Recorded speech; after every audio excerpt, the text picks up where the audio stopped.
जय Hind master viewers, एक बार फिर हम जुड़ चुके हैं CUET के अकाउंट्स के प्रीवियस ईयर क्वेश्चन के बैक टू बैक सीरीज़ वाले वीडियो में। अभी तक हमने सॉल्व कर लिया है क्वेश्चन नंबर 40 तक, और ये इस क्वेश्चन पेपर का लास्ट वीडियो है, क्योंकि इसमें हम लोग सॉल्व करने वाले हैं क्वेश्चन नंबर 41 से लेकर क्वेश्चन नंबर 50 तक। और एक अपने दिल की बात मैं आपसे कहना चाहता हूँ कि जब आप कॉमेंट्स करते हो, जब आप फीडबैक देते हो या कोई भी सजेशन देते हो, बहुत ही ज़्यादा अच्छा लगता है और आपका प्यार हमें मिल रहा है, मेरे तक पहुँच भी रहा है। तो इसी तरह से अपना प्यार बनाए रखिए और ज़्यादा से ज़्यादा लोगों को शेयर करिए, सो दैट ये प्यार असीमित हो जाए और आपके कमेंट्स भी देते रहिए, सो दैट कि मैं अगर कोई इम्प्रूवमेंट कर सकूं तो कर पाऊं with the help of your suggestion and feedback और कमेंट्स। ओके, अभी एक क्लास वीडियो भी मैंने डाली है, मेरे एक यूट्यूब फ्रेंड ने ही मुझे बताया कि सर यहाँ पर मिस्टेक हो रहा है, तो thanks a lot once again my friend for your very very beautiful suggestion, और मैंने उसका एक करेक्शन वीडियो भी डाल दिया है। ठीक है, तो अपना कमेंट ज़रूर देते रहिएगा, प्यार बनाए रखिएगा। शुरू करते हैं क्वेश्चन को। तो देखिए क्वेश्चन नंबर 41 क्या है, Tisha and Hrithik are partners in a firm without any agreement. Tisha Hrithik जो हैं वो बिना किसी एग्रीमेंट के पार्टनरशिप में थे। Due to lack agreement they realise that there was contradiction between them on one issue or the others, so they decided to enter into a written agreement with regard to different terms and condition। फिर क्या हुआ कि कुछ ऐसा माहौल बन गया, कुछ ऐसा सीन बन गया कि उन्हें कॉन्ट्राडिक्शन का सामना करना पड़ा और किसी न किसी मैटर को लेकर, तो उन्होंने रिटन एग्रीमेंट के लिए जाना उचित समझा। ठीक है, यानी रिटन एग्रीमेंट हो गया उनके बीच में। As per the agreement they will be sharing profit in the ratio 3:2। PSR हम लोगों को क्लियर हो गया, 3:2 है। At the beginning of 2022 and 2023, that is April 22, their capital were 60,000 and 40,000 respectively. हमें कैपिटल भी दे दिया गया। They earn a profit of 30,000 for the year ending 31 March. ठीक है, हमें प्रॉफिट भी दे दिया गया। According to agreement both Tisha and Hrithik are entitled 1,000 per month as a salary and 5% per annum interest on their capital. They are also to be charged an interest of 5% on their drawings, which was rupees 12,000। है ना। देखिए इस type के paragraph वाले question जो होते हैं बहुत ही बढ़िया माने जाते हैं। क्यों? क्योंकि देखो मेहनत आप एक बार करते हो पर इसका आपको फल 5 बार मिलता है। क्योंकि ये देखिए क्या लिखा है, read the passage given below and answer the question. ये पैसेज आप पढ़ने के बाद 5 क्वेश्चन के आंसर करने वाले हो, तो इसलिए पहली बार ही पढ़ो तो मन लगाकर और एकदम रम के पढ़ो, सो दैट कि कोई भी क्वेश्चन आए तो आपको झिझक महसूस ना हो आंसर देने में। ठीक है, तो हम लोग ने इतना पढ़ लिया। हमें प्रॉफिट दिया हुआ है, हमें IOC का रेट दिया, हमें IOD का रेट दिया हुआ है, और ड्राइंग्स भी दे दिया गया है कि तिशा ने 12,000 ड्राइंग किया है और ऋतिक ने 8,000 का ड्राइंग किया है। इतने सारी चीज़ें गिवन हैं। हमें क्वेश्चन नंबर 1 भी दे दिया साथ में 41 नंबर पे। Determine the amount of interest on drawing to be charged from Hrithik. बताइए ऋतिक से कितना इंटरेस्ट चार्ज किया जाएगा। तो देखिए जब भी इंटरेस्ट ऑन ड्राइंग की बात आती है तो हमें तुरंत क्या करना चाहिए, जितने भी रूल्स हैं ये आपको रिकॉल हो जाना चाहिए, रिवाइज़ करना होगा आपको। जितनी बार भी उससे रिलेटेड क्वेश्चन है उतनी बार आप उसको रिवाइज़ करें, तो ताकि एग्ज़ाम में आप एकदम जादू की तरह सॉल्यूशन करेंगे बिना धूप लिए तो देखिए मैं एक बार आपको रिकॉल करा देता हूँ, चूँकि मैं अपने इस सीरीज़ में, इस वीडियो में यही कोशिश भी कर रहा हूँ कि आपका सॉल्यूशन भी हो और आपके जो कॉन्सेप्ट्स हैं वो भी क्लियर होते चले। तो इंटरेस्ट ऑन ड्राइंग के क्या रूल्स होते हैं। इंटरेस्ट ऑन ड्राइंग का रूल होता है पहला कि डेट ऑफ ड्राइंग कंपलसरी होता है, और दूसरा क्या होता है कि अगर डेट ऑफ ड्राइंग ना दिया हो, date of drawing is compulsory, अगर डेट ऑफ ड्राइंग ना दिया हो तो हम 6 मंथ्स वाला रूल लगाते हैं, यानी आप इंटरेस्ट ऑन ड्राइंग जो चार्ज करेंगे वो 6 मंथ्स के लिए चार्ज करेंगे, है ना। और अगर एक रूल और भी है कि if the rate of interest do not contain the term P.A, P.A means per annum का शब्द अगर नहीं दिया हुआ है, अगर पर एनम शब्द नहीं लिखा हुआ है, तो हम क्या करते हैं, पूरे 12 मंथ्स का इंटरेस्ट चार्ज करते हैं। पता था आपको ये बात? पता था तो बहुत अच्छी बात है, और ये याद भी रखना होगा क्योंकि आपको घुमाने के लिए कुछ भी किया जा सकता है। तो पर एनम वर्ड लिखा है तो हम लोग डेट के अकॉर्डिंग चलते हैं, और अगर पर एनम नहीं लिखा होता तो हम पूरा 12 मंथ्स का इंटरेस्ट चार्ज करते हैं। ठीक है, एक रूल ये हो गई। और एक रूल क्या है कि कौन कौन से मेथड्स होते हैं। तो देखिए एक सिंपल मेथड होता है, एक प्रोडक्ट मेथड होता है और एक एवरेज मेथड होता है। एवरेज मेथड का नाम हमने रखा है नाटकबाज मेथड। क्यों? क्योंकि नाटकबाज में क्या है कि इसमें आपका जो ड्राइंग होना चाहिए वो सेम होना चाहिए और गैप भी सेम होना चाहिए। मीन्स अगर आप मंथली ड्राइंग कर रहे हो तो हर मंथ ही ड्राइंग करो और अमाउंट भी सेम होना चाहिए, तभी ये मेथड यूज़फुल है, अदरवाइज़ ये यूज़फुल नहीं है। प्रोडक्ट मेथड क्या होता है? प्रोडक्ट मेथड जो होता है ये कब अप्लाई होता है, जब आप साल में एक बार से अधिक ड्राइंग करते हो और ना तो गैप ही इक्वल है ना तो अमाउंट ही इक्वल है। अनइक्वल गैप पर अनइक्वल अमाउंट आप विड्रॉ कर रहे हो तो आपका प्रोडक्ट मेथड ही लगेगा। And what about simple method? Simple method का जैसा नाम वैसा काम, सिंपल ही है, क्योंकि जब आप एनुअल ड्राइंग करते हो, means once in a year, जब आप साल में एक बार ड्राइंग करते हो तो वहाँ पर सिंपल मेथड लग जाता है ईजिली। ठीक है, तो ये रूल्स हो गए। देखिए एक चीज़ और मैंने लिख रखा है, RISC, ये एक माला है जो हम लोग पहले चैप्टर में जपते हैं। ये बहुत ही इंटरेस्टिंग माला है पहले चैप्टर के लिए। क्यों? आप भी कहोगे क्या वाहियात बात करते हैं, रिस्क की स्पेलिंग जो है RISK होती है, C होती है पर देखिए क्या किया जाए, याद करने के लिए कुछ भी करना पड़ता है। तो रिस्क की स्पेलिंग आपको याद रखनी है RISC। एंड आप खुद सोचिएगा कि जब आप PL एप्रोप्रिएशन बनाते हो तो आप इन 5 आइटम्स के अलावा कुछ नहीं सोचते हो PL एप्रोप्रिएशन में। तो लेटर 4 हैं पर आइटम्स 5 हैं। तो R for reserve, I for IOC, S for salary and C for commission. And I for one more thing is interest on drawing, means I आपका 2 मीनिंग देता है। तो रिस्क की माला हम लोग इसलिए जपते हैं क्योंकि PL एप्रोप्रिएशन में हम लोग को इसके अलावा और कुछ सोचा ही नहीं होता है। तो one of them is interest on drawing, जो कि अभी हम लोग बात कर रहे हैं। ठीक है, तो हम लोग से क्या पूछा गया कि ऋतिक का क्या बनेगा इंटरेस्ट ऑन ड्राइंग। तो यहाँ पर देखिए मैंने तिशा का भी निकाला और ऋतिक का भी निकाला। तो ऋतिक ने कितना ड्राइंग किया था, 8000 किया था। और 8000 पर जब आप लगाओगे 5% जो कि गिवन था, एंड आप लगाओगे 6/12 क्योंकि डेट ऑफ ड्राइंग नहीं गिवन है, तो आपका आंसर क्या आएगा 200। तो option number A is correct for the question number 41। Okay, moving on to the next question number 42। Identify the written agreement entered by Tisha and Hrithik containing terms of the agreement. कह रहा है उस एग्रीमेंट को बताइए जो उसके लिए और क्या टर्म यूज़ होता है। देखिए क्वेश्चन थोड़ा सा आपको लग सकता है कि ये क्या पूछ रहा है, पर समझने की कोशिश करिए। Identify the written agreement entered by Tisha and Hrithik containing terms of the agreement. उस रिटन एग्रीमेंट को क्या बोलते हैं जिसमें टर्म्स एंड कंडीशन सारे लिखे थे तिशा और ऋतिक के। तो देखिए यहाँ पर मैंने बता रखा है कि जो रिटन एग्रीमेंट होता है, रिटन एग्रीमेंट जो होता है उसको हम लोग पार्टनरशिप डीड के नाम से भी जानते हैं और आर्टिकल ऑफ पार्टनरशिप के नाम से भी जानते हैं, है ना। बोलिए, एग्री करते हैं? नहीं करते हैं तो देख लीजिएगा बुक, आपको एग्री करना पड़ेगा। तो रिटन एग्रीमेंट को पार्टनरशिप डीड भी कहते हैं और आर्टिकल ऑफ पार्टनरशिप भी कहते हैं।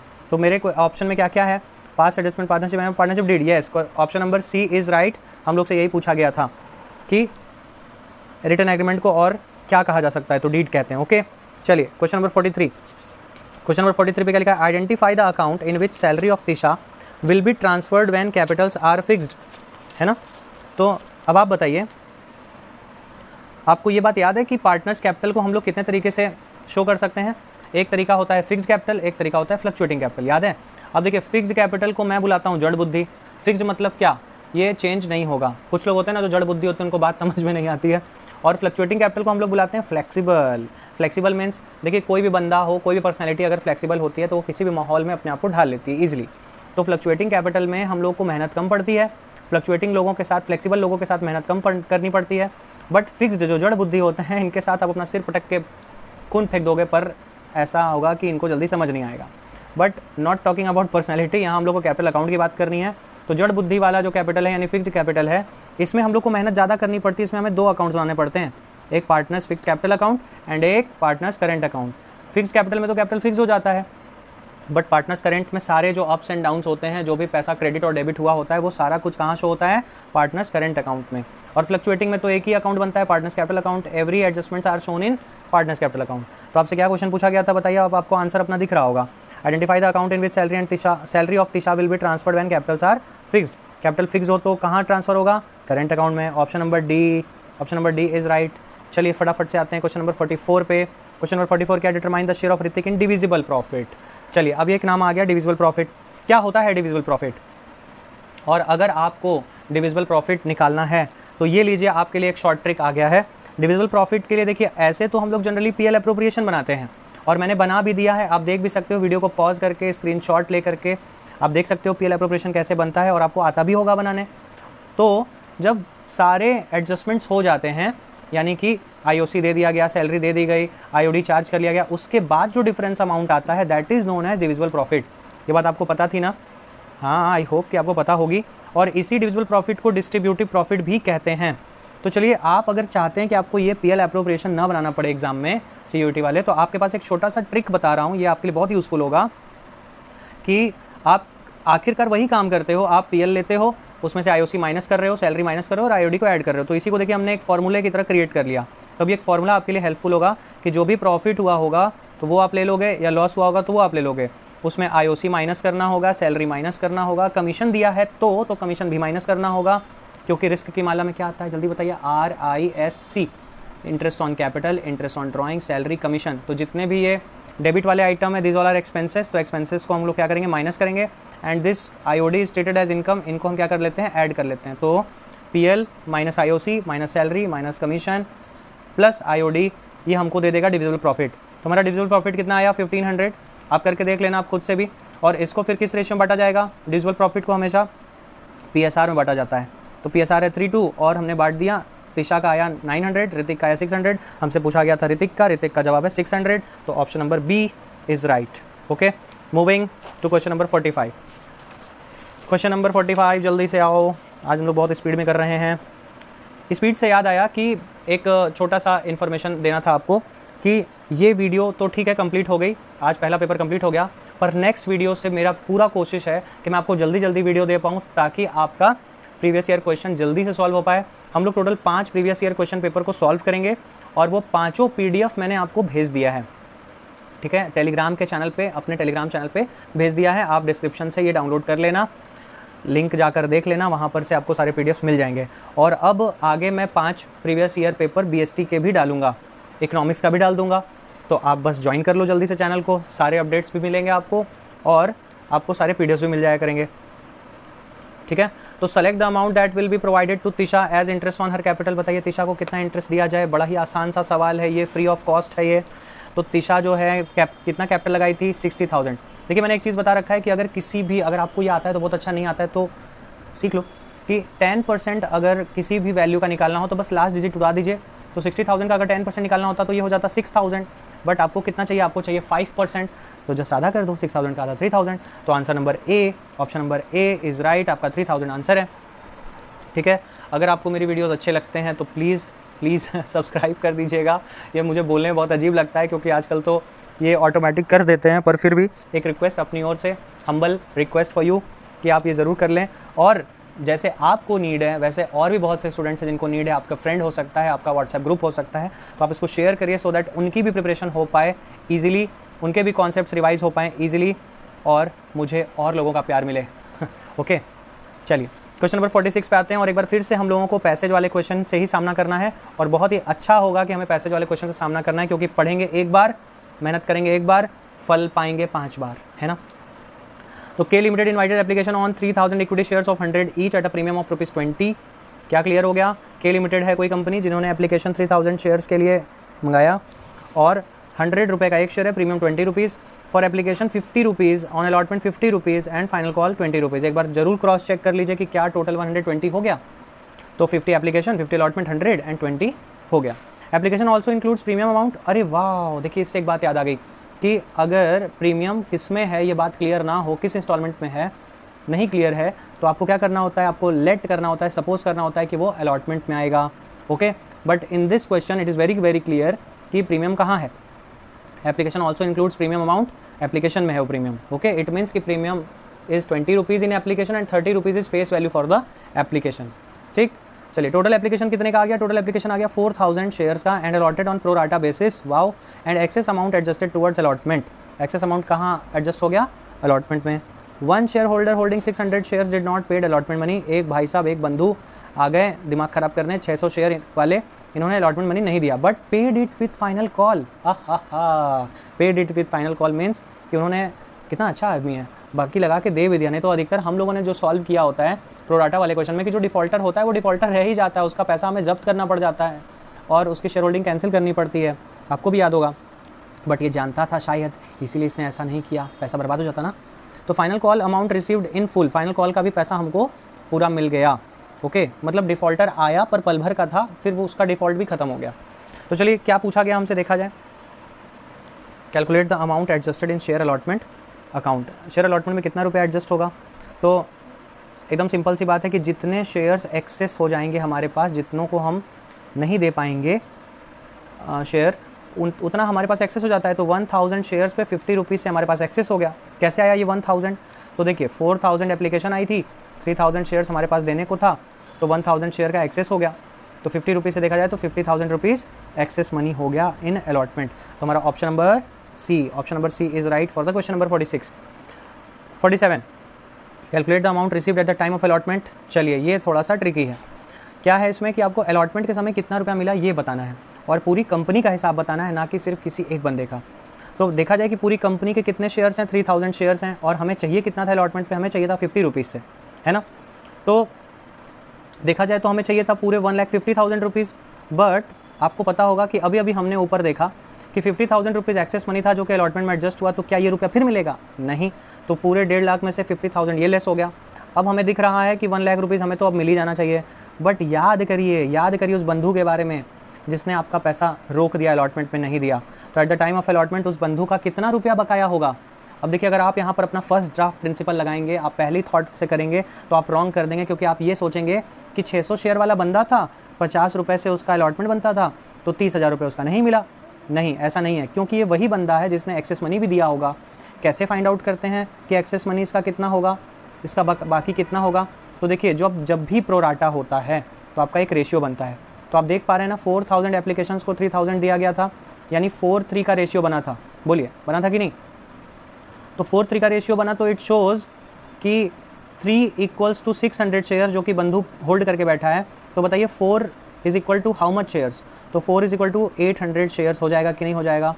ठीक है, तो 800 शेयर उसने मांगे थे, 600 शेयर उसको मिले, मतलब 200 शेयर उसको नहीं मिले। तो उस 200 शेयर का 50 रुपये से हमारे पास क्या पड़ा है? Excess money. क्या करेंगे इसका? तो जब हम चेक करने जा रहे हैं कि बंधु ने कितना डिफ़ॉल्ट किया है, तो दिख तो रहा था कि 30,000 का डिफ़ॉल्ट है, बट एक्चुअल में 10,000 उसका मेरे पास पहले से पड़ा हुआ है, इसलिए 20,000 का ही डिफ़ॉल्ट अमाउंट बनेगा। ओके, तो calls in arrear in eight the time of allotment कितना जाएगा? 20,000। तो अब बताइए कि अलॉटमेंट में कितना मिलेगा। तो 1 लाख रुपए मिलना था, बस उस अलॉटमेंट वाले डिफ़ॉल्टर की वजह से 20,000 और डूब गया, तो 80,000 will be received in allotment.